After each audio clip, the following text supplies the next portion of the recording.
नैब के चेयरमैन ने यह दावा किया है कि 2 साल में 363 अरब रुपए वसूल करके कौमी खजाने में जमा कराए गए। पूछना यह था कि इसमें साबिक वज़ीर-ए-आज़म नवाज शरीफ या उनके खानदान से कोई रकम रिकवर की गई है या नहीं। कौम यह जानना चाहती है कि जिन्हें करप्शन किंग और माफिया के इल्काबात दिए गए, चोर चोर के टैग उनके गले में डाले गए, उनसे भी कुछ निकला है या नहीं।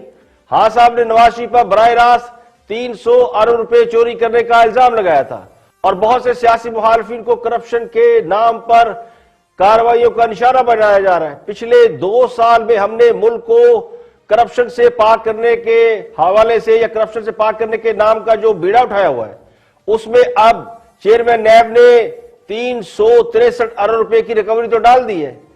अगर वो बड़े बड़े नाम भी बता देते तो कौम का कुछ भला हो जाता, लेकिन नैब उनके नाम तो छुपा रहा है जिनकी चोरियां साबित हो गई हैं या जिनसे रिकवरियां की जा रही हैं, लेकिन जिनकी ना चोरी साबित हो रही है ना जिनसे रिकवरी की जा रही है, उन्हें चोर चोर के खिताबात दिए जा रहे हैं और बहुत से लोगों को चोरी के नाम पर बंद कर रखा है। अब खान साहब उनकी जमात कहती है कि मुल्क के मौजूदा हालात के जिम्मेदार साबिक हुक्मरान है, तो शाबाश किसको दें? जिसने 63 अरब रुपए की यानी 363 अरब रुपए रिकवर कर लिए हैं, नैब उन्हें शाबाश दें या फिर उन्हें शाबाश दें जो मईशत की शरह नमू को 5.8% से मनफी तक ले गए। इस 363 अरब की रिकवरी के बदले में कौम को क्या मिला? कौम को जो कुछ मिला वो काबिले गौर है और लम्हा फिक्रिया है। रिकवरी के मुकाबले में मुल्क की मईशत का जो नुकसान हुआ वो उससे कहीं ज्यादा है जो रिकवरी है। तो जो नजर आ रहा है उसी पे बात कर लेते हैं। ग्रोथ रेट मनफी पे चला गया, रुपया बुरी तरह गिर गया, जिससे कर्जों में भी इजाफा हुआ और सूद में भी इजाफा हुआ। अशिया की कीमतें आसमान पर पहुंच गई हैं। आज महंगाई 9 से 10% और उससे भी आगे की जा रही है। जीडीपी गिरने से कौमी पैदावार में कमी आ गई। तो हुकूमत के अपने दादोशुमार के मुताबिक बेरोजगारी और महंगाई में कई गुना इजाफा हुआ है। तो 2 साल का हिसाब लगाए, जमा तफरी कर लें तो लगता ही हो कि आमदनी कम और खसारा कई गुना ज्यादा हुआ है। अब जरा अखबारी इतलात या फिर जो इतलात दस्तयाब है वो मुसद्दका है या गैर मुसद्दका, उनके मुताबिक पेट्रोलियम सेक्टर में 122 अरब रुपए का टीका, चीनी स्कैंडल में कौम को 400 अरब रुपए का टीका, गंदम आटा स्कैंडल में भी 200 अरब का टीका, अद्वियात स्कैंडल में भी 300 अरब का टीका। और कहने वाले तो कहते हैं कि अब सिर्फ एक हुरों वाला टीका रह गया है, वो भी अगर लग जाए तो शायद बात ही खत्म हो जाए। अकाउंटेंट जनरल की रिपोर्ट ये कहती है कि 2.9 ट्रिलियन रुपए की बेज़ाब्तगियां हुई है और ये भी मौजूदा हुकूमत के 2 सालों में हुई है। अब ये सारे दादोशुमार है जो दस्तयाब है। जब खान साहब इक़्तिदार में आए थे तो जीडीपी का कुल हुजम $332 अरब था, जो बढ़ना था और इम्कान यह था कि वो इससे भी कहीं आगे निकल जाता। अब वो कम होकर $263 अरब पर आ गया।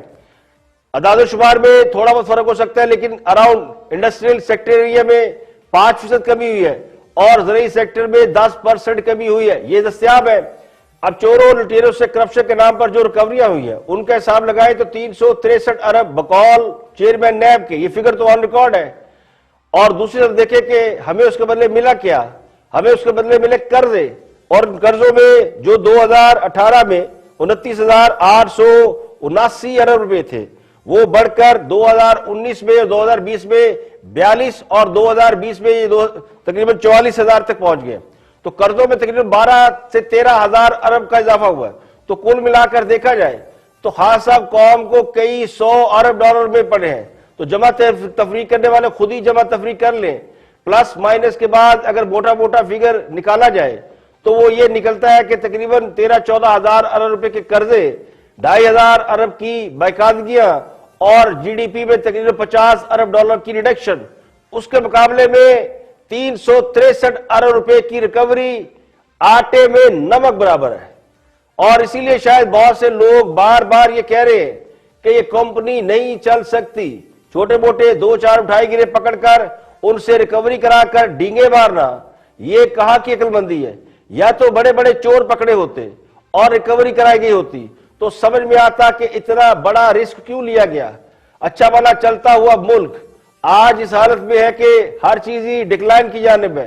हालत यह है कि 2 साल 10 महीने बाद भी वो शख्स जमानत पर रिहा हो गया जो जिसके हवाले से कहा जा रहा था कि उसके पास वो करप्शन के मामलात का बहुत बड़ा गवाह है और उसने करप्शन की है, लेकिन उस शख्स के बाद भी उस शख्स के खिलाफ भी कोई सबूत नहीं मिला।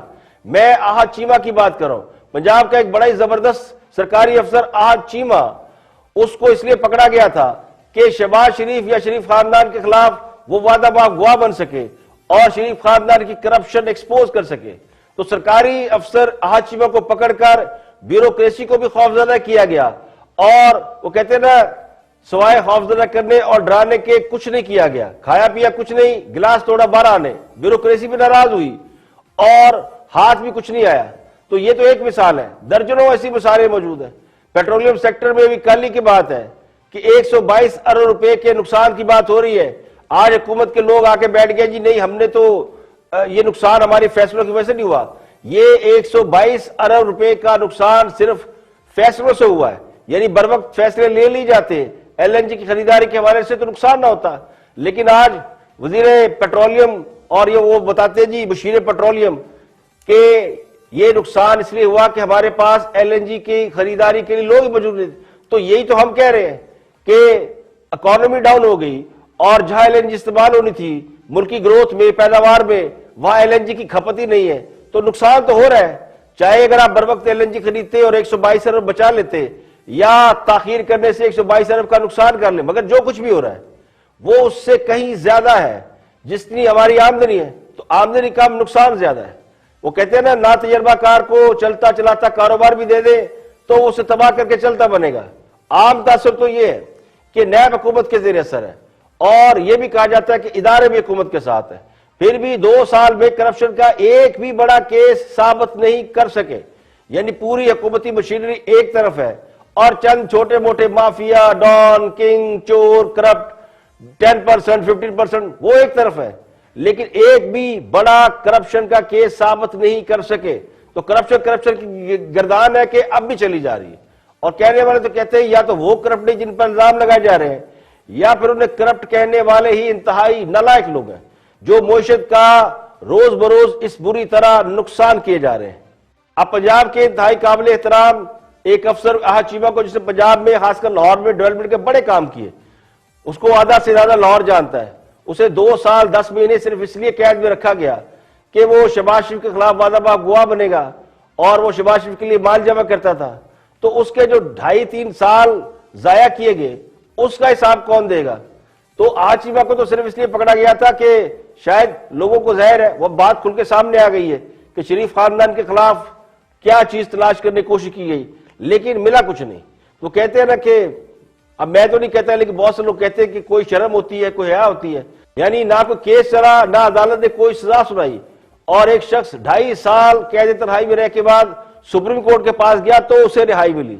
तो बहुत से लोग आहद चीमा की रिहाई को, उसकी जमानत को हवा का रुख बदलने से भी ताबीर कर रहे हैं, क्योंकि नैब ने बेशक अपनी 2 साल की कारकर्दगी बता दी है, लेकिन लगता यूं कि अमली तौर पर नैब ने अपना हिसाब दे दिया है और अपना रुख भी तब्दील कर लिया है। इसलिए कहने वाले तो कहते हैं कि हवाओं का रुख भी बदल रहा है।